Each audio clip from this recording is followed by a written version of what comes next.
This is Villa View. Coming up, the one that got away returns to Villa Park as Wigan visit for the Premier League fixture.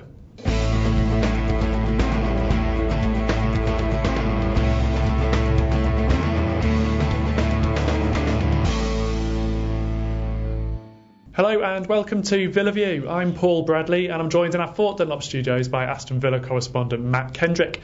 Hi Matt. Hello there. Well, we're going to move on to the Wigan game in a minute, but first of all, you were at that QPR match. Give us your verdict on the game and how Villa did. I think it goes down as the cliche alert. It goes down as the game of two halves, doesn't it? The manager himself was very candid and very honest with his post-match interview. I think he described the first half performance as woeful, insipid. Said his team were chasing shadows, and after that, they couldn't have got any worse basically. And they did show a marked improvement after the break. I think they got a little bit lucky for the penalty decision that got them the goal, and I think they got a little bit lucky for the penalty decisions that weren't given for a couple of Alan Hutton handballs. But I suppose that luck was cancelled out in the way that the ball broke and bounced off Richard Dunn for that own goal in the dying seconds, which deflated Villa. Another draw. I think that's 5 draws from 6 games now. I think puts them on 8 points. That's right, isn't it? 8 points and leaves them in about 8th place, I think, in the table. So on the face of it, it doesn't look like a disaster. But I think if you ask a lot of Villa fans, they're just crying out for a few more goals, a bit more attacking verve, and a few more victories, which obviously does bring us on to Wigan this weekend. Yeah, and obviously a victory would have given Villa the 3 points, would have seen them in 5th, so it's very narrow margins. But let's talk about that Wigan game coming up. First of all, you've got some injury news for that.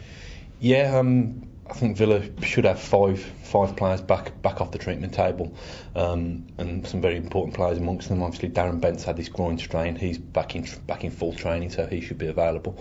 Emil Heskey as well has been laid low with a hamstring problem, and love him or loathe him, Heskey was quite an important player for Villa during the opening couple of games of McLeish's tenure. Who else? We've got Jermaine Genus.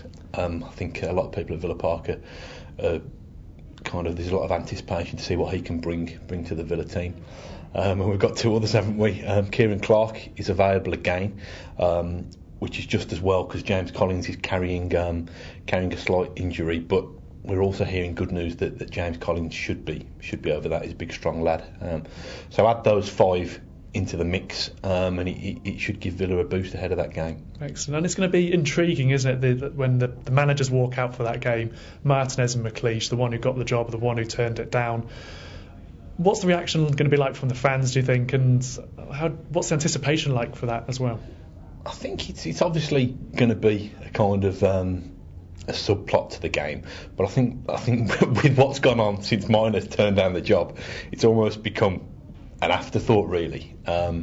He turned it down for whatever reasons. I mean, we can speculate that the reasons were that Villa were reining in the budget and trying to cut the wage bill, and Martinez thought, well, I can if I keep Wigan in the Premier League, mid-ranging Premier League team, then that's going to be a major achievement.